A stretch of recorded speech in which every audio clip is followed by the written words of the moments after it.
been 2 Olympic campaigns now and 2 different coaches. The common factor in all this was me. So I'm doing all this work, but the common factor is me. Coaches have changed, but it's still me. So clearly, I'm the one that needs to change. It's not their fault that I didn't get to play. It wasn't anyone else's fault. The whole coaching staff had changed. So it was something that I was doing wrong or something that I wasn't quite doing well enough. So 18 months out from 2012, the last Olympics, I reevaluated my values. I'll give you a sec to have a read.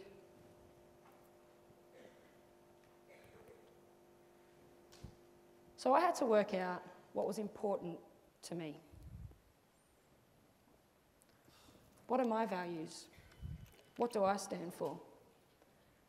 Gratitude, honesty, considerate, confident, and sustainability. I was being anything but that at hockey. I had a little bit of a nickname. It was Cranky Cronky. Okay, it rhymes, it sounds, well, it doesn't rhyme, but it sounds good. But I didn't want to be known for that. I'd hit the post sometimes. I would get that cranky. It's just an idea.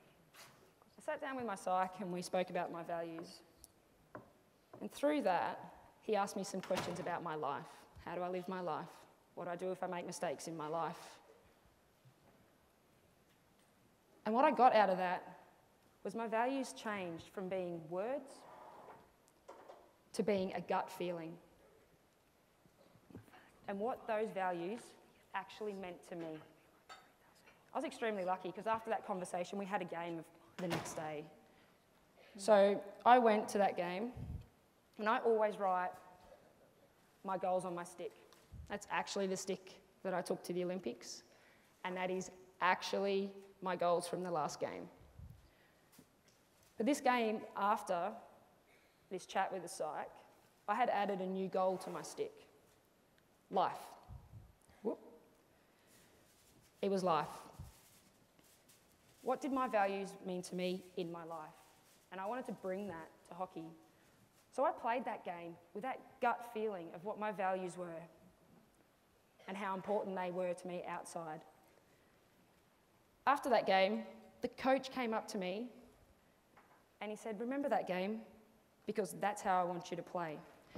My coach had no idea that I'd sat down with the psych and we'd spoken about my values.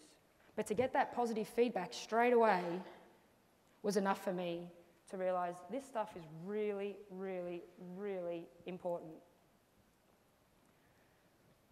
So, as I alluded to, because I told you already that that stick was the one I used at the Olympics, I did get to go to the Olympics in 2012.